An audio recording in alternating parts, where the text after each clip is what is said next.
Hello there. Welcome back, guys. So don't get too mad by the timing of this video. I've always wanted to make one of these. It's a Plague Doctor mask. And while it might be a little tongue-in-cheek for what everyone's going through right now, it's also one of my better pieces of leatherwork. And I don't have anything else to do. Take care of my kid, cook, and make stuff out of leather. So, there we go. This is also going to be a little bit of a memento mori about this time. And let me show you how I did it.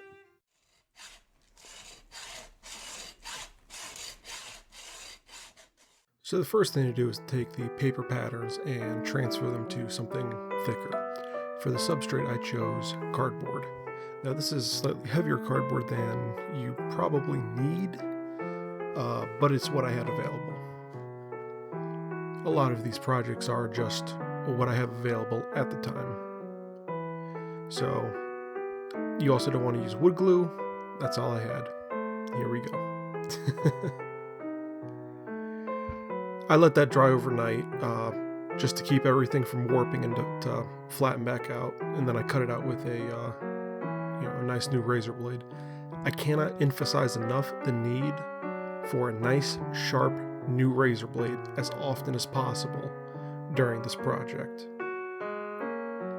From cutting the cardboard to cutting the upholstery leather, a sharp blade is essential. Take your time, make sure your pattern is correct.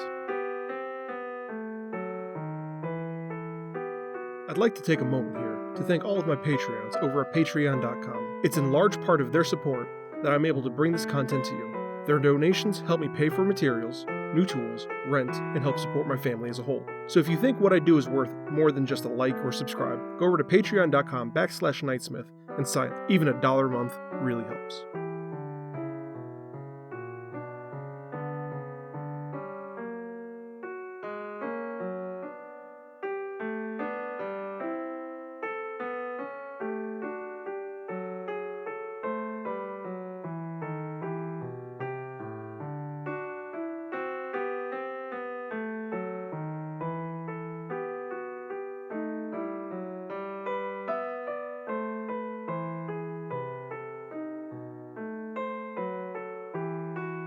Now for the oculuses, I made 3 different ones. This was when I was trying to rush out of the shop before, everything went into shutdown and quarantine mode.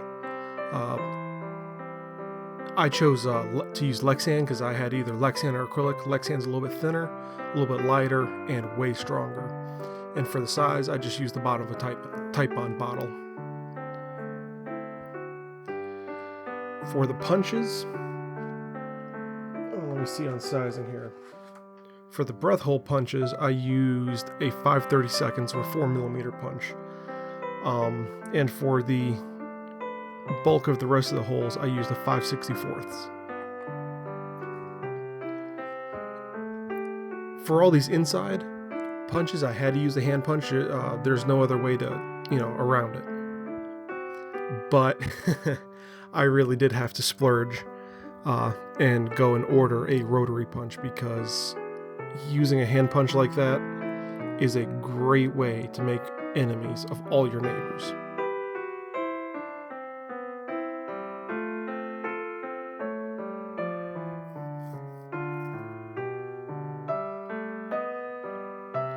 I do have to say though, that rotary punch leaves a much better finish on the reverse side. I know that doesn't sound like it should matter, but at the end of the day, it really does.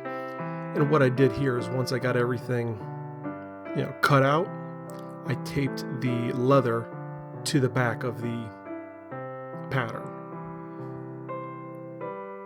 It just makes everything so much easier.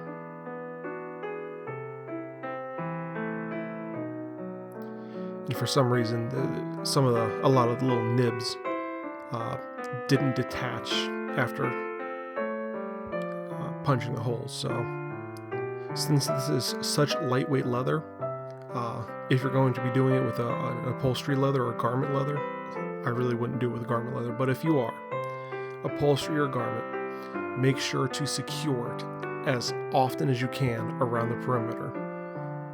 You do not want this moving. This is not an original pattern of mine. I did buy this. I forget the name off the top of my head. I'll have the link in the description down below. It is a very good, very precise pattern. Everything lined up perfectly. My only complaint with this whole pattern is it was a little too small for my head. That being said, now that I have one made, I can always go back once this whole quarantine thing is over, order the proper leather for this, and then, size the pattern up a little bit in places where I see that it needs to be sized up, and really make this an heirloom piece. For a first run, this is pretty good. But I cannot tell you enough. I cannot stress it enough. Trust the pattern. Vaseline and Pavel. I cannot say enough about this mask and pattern. Absolutely fantastic. But trust the pattern while you're going through this.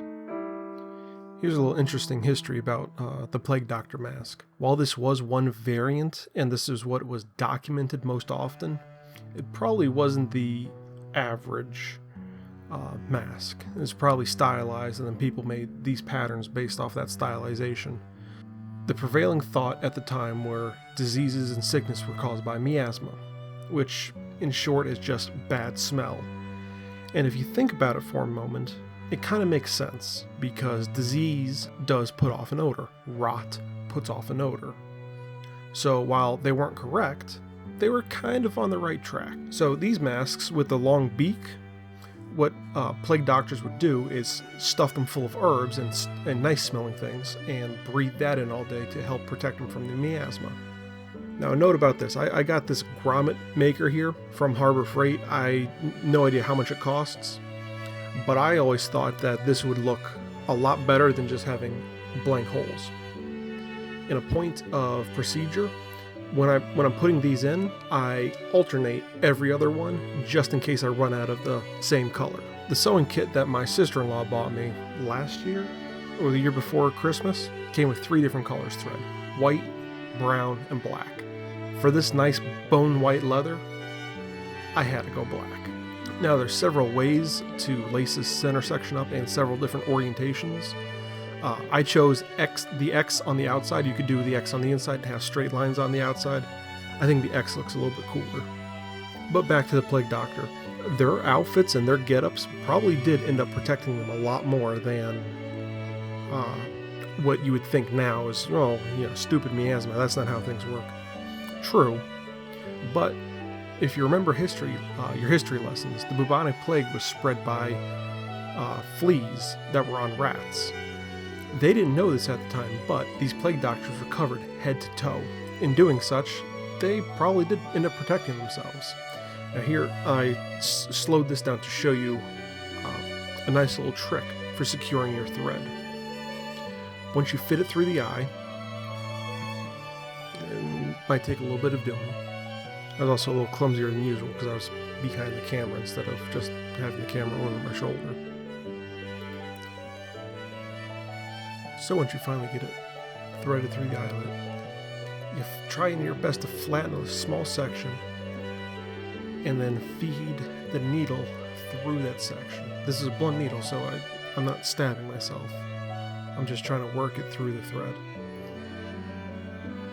And you pull that all the way down, and then your thread is completely secured. And you can futz with it to make it a little bit nicer, but it's not really necessary. Now this is my first stitching pony. The last video I did, the one last weekend, there will be a link in the description down below. There should be a card or something. I made this stupid easy how to make it. It's basically 2 pieces of wood with 2 pieces of wood glued onto it and then leathered. And all the spring tension is just natural tension from the 2 pieces wanting to come closer together and be in parallel. And then there's another spring you could add to if you need it tighter or another clamp you can add if you need it tighter. So for the most of the rest of this project, it's just going to be a saddle stitch. That's all I'm doing. I guess I'm going to call this the beak. So the bottom of this beak line is just going to be a saddle stitch. Again, with that beautifully contrasting black thread. Oh, it looks so good against that white. I do have to say, on the inside of the beak too, I didn't bother hiding any of my my stitches or seams, because in reality you'll never see that. On the outside pieces, like around the eyes and on the head strap, I did hide the knot inside the two pieces of leather, but like I said, you'll never see it on the inside of the beak. Now, this flat part was pretty easy. I had to I say it's easy, but I had to redo this side of the beak 2 additional times, because the first time I got it, the piece is reversed. The second time I skipped a hole. And this piece really brought it together, this little gullet here.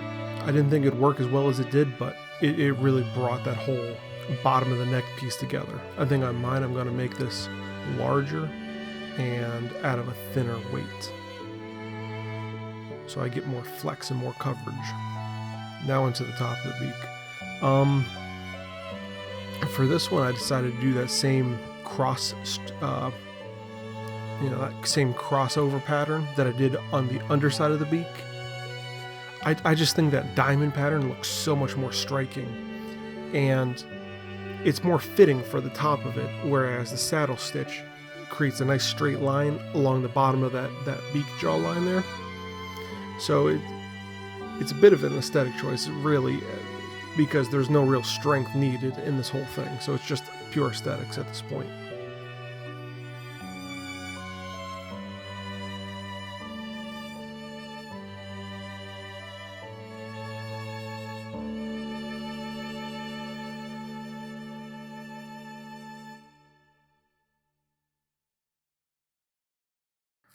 Alright, now we're moving on to the oculus itself. This was hard, because you don't want to stitch it so tight that you couldn't get the piece in, but at the same time you want to stitch it tight enough to keep the piece in.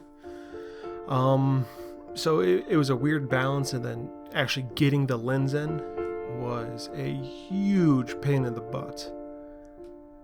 But eventually it worked. And I decided to do a saddle stitcher on this whole thing just because it's a little bit stronger. And there, I hid the seam.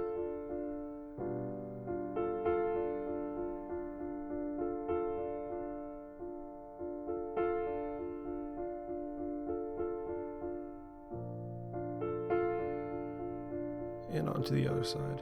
And you notice I put that little flare on the back of the eye too. That's not in the pattern, but I thought it looked cool,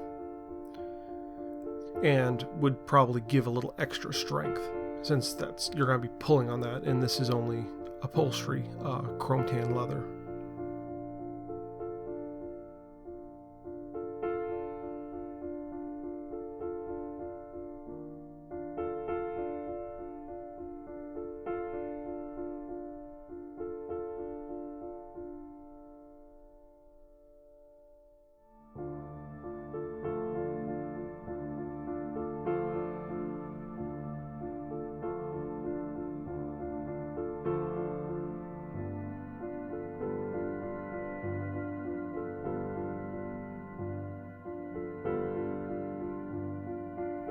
And a little test fit, because I can.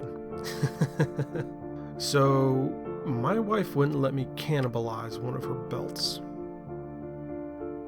so I had to make my own belt buckle.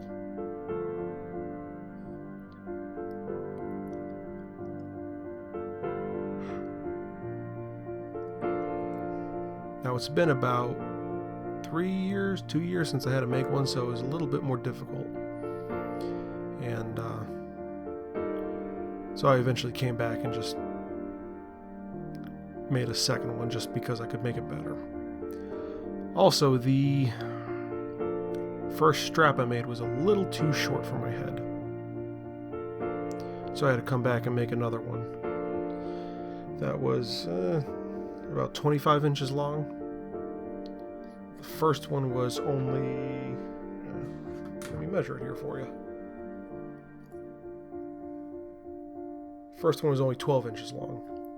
So I think I really needed it to be about 15, but I'd rather go way too long than too short. I can cut it later.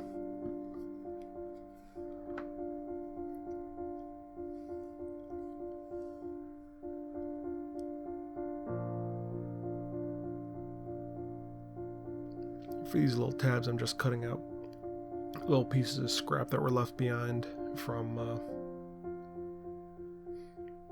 cutting out the rest of the pieces in the strange cuts.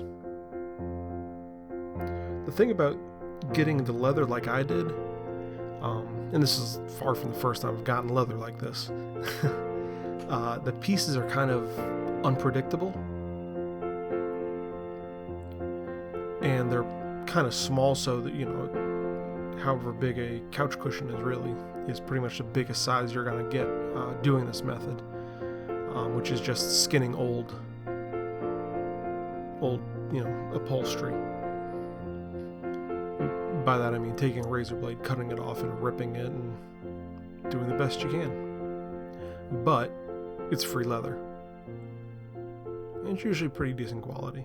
I have some red somewhere around here that I'm going to have to dig out. Hopefully it's here at the apartment and not at the shop. We'll see. Might have a future project for that.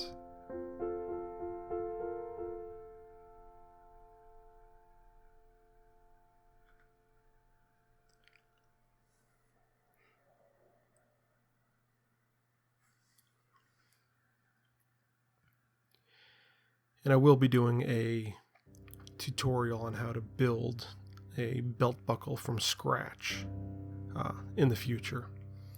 All it really requires is a piece of rod, a way to cut and bend it. Simple as that.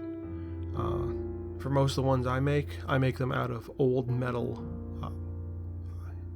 clothing hangers.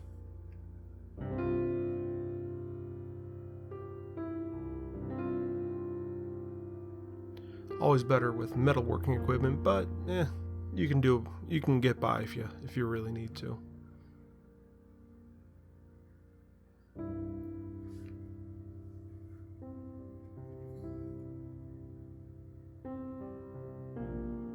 I would say though that a 3/4 inch strap is probably about as small as you can make one for.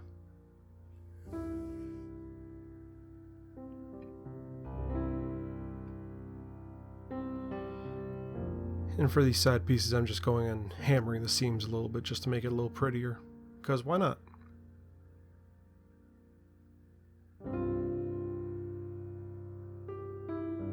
And you can see those beautiful, beautiful pieces come together. And to finish up, you just sew the tabs on. And this is why I want to make it 3-ply instead of 2-ply here, because you have so many holes right there at the edge. With the oculus and then with the tab sewing on, thin leather, and this is where all the strain and stress is coming in. Might as well make it a 3rd tab and just give it a little extra durability there. Plus I really do think it's a nice little detail, just that swoop back.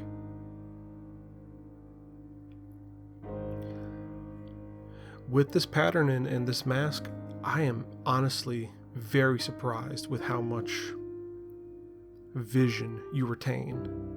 You hardly lose any vision in this mask, and it's really incredible.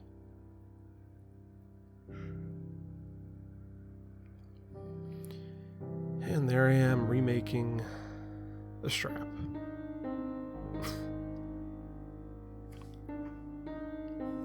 Feels kind of stupid, but I've never made this pattern before, so I had no idea really how big of a head it would fit. You live, you learn. Again, links for this pattern will be in the section down below. I cannot stress enough how awesome this pattern was. It came together perfect. It was very well thought out, very well patterned. And the YouTube tutorial for this pattern itself is fantastic. I cannot wait to take this modify it a little bit, really make it my own once I have access to real leather, and really get an heirloom piece.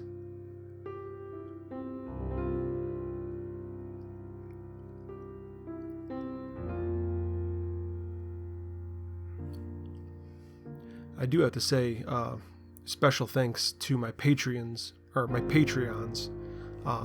this month for they basically bought me that rotary punch that allowed me to do this without getting killed by my neighbors. Guys, I cannot stress enough, or I cannot say this enough. My Patreon supporters are amazing people. They help me out so much, and they really don't ask for anything in return, and I cannot be more grateful to them. So if you have any chance, any time at all, please go over to patreon.com/Knightsmith and sign up. Even $1 a month drastically helps me. So I'm probably going to finish the rest of this off camera because it's just snapping these pieces, resewing these pieces back together now that I have them the proper length.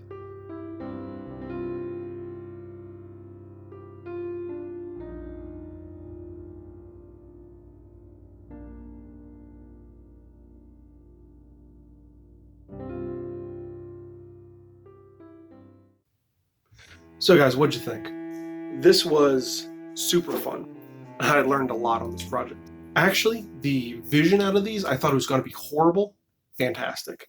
I'm glad I didn't have a pattern and I made my own eyes, because I made them bigger. Actually, I did it off camera because I was in a rush to get things done to bring, small projects home, which is why I made the saddle stitcher. But the eyes are just the size, I traced out a type on wood glue. They're made of Lexan. I just had a piece lying around at the shop. So I cut these eyes. I cut others as well. These little cat eye type things. And this guy, if it needed more structure, I would raise this up into a sharper point so it would, deflect around and whatever. The belt buckle, I don't know if you noticed or not, but it was just a piece of old hanger. And I'll be doing a better tutorial on how to do those just in general, because I've made a ton of them. So much easier with, access to metalworking tools, but you can do it at home, clearly. I do want to make more leatherworking projects. I'm not sure what I'm going to make next, but they will be coming out. I hope everyone's staying safe, staying sane as well during this time. It definitely can be difficult. I understand that. It's kind of difficult for me. I'm going a little stir crazy because I love being outside. I love working. I love going into my wood shop and just building things, but this is a card we're dealt right now. All right, guys, so there are a few other things I do want to go over. First off, this pattern was not my own. It was a download from another YouTuber. I will put the link in the description below. Biggest piece of advice, follow the pattern. I know I did something different with the eyes, but everything else was very to the pattern, except for this little nasal and putting these grommets. And I just think they look a little bit better than just having open exposed holes. You want to use veg tan if you can. It has a better body to it. It's a little bit stiffer, so it'll hold up a little bit better. But clearly, this does work. It's also made, one note I do have about the pattern, it's made for somebody with a smaller head. So the next time I do this, I'm going to be doing it out of a veg tan. I do want to do some black accent on it. I did the black thread, but I want to do, black beak on the front and, add in a, not a nasal, but that second opening birds have in their skull, and put some brash mesh in it. I think that'll look really nice, really cool. And also this back piece here needs to be a little bit bigger, so I'll probably expand this by an inch, maybe an inch and a half, just to get better coverage across the face. And I'd like to get this up higher and also to curve in a little bit as well. So I'd have to play with that patterning. I'd say these holes should be the next size up. I forget what size I put these at. I think it was 5/32 of an inch. So they should be whatever the next size up is that, from that is. That's the smallest hole punch on my rotary puncher. So it should be the second smallest. And that'll just facilitate getting it on the buckle a little bit easier. it's definitely doable with the smallest, clearly, because I had it on. And I'm able to get it on and off by myself, but it's a little bit more fiddling than I'm keen for. But yeah, great pattern, very easy to follow. He has a step-by-step instructions on his YouTube channel where he shows you how to do everything. Different stitches. I did a saddle stitch for almost all of this, just because that's what I'm most comfortable with. But then I did this cross stitch on the bottom and on the top, because I really do like that diamond X pattern. And I believe it brings a nice little symmetry instead of just having a line going up that, since it's going to be a rounded piece. That looks a little bit better, whereas on the side and on the gullet, I think the line of the saddle stitch looks a little bit cleaner. I do have a few videos coming out now that I have time to edit. I'm going to be doing Manliest Mondays again. I'm going to be doing a few cooking ones. I came up with an awesome recipe for some meatballs. I'll make some bread. And then I was able to film a little bit with Mike and my brother Ryan, part of a new mini series in the Manliest Monday vein. I wish I knew. And that's going to just be advice that I wish I knew when I was younger. When I was going from middle school into high school into college into the workforce. Things that aren't necessarily apparent that I wish I could go back in time and tell myself. It would save me a lot of time, grief, and everything else. Anyways, guys, links to everything that would be relevant to you are in the description down below. Thanks for watching. I appreciate it. I appreciate you. Hit like and subscribe. Thank you for helping make this world better, one kerf at a time, and I'll see you later.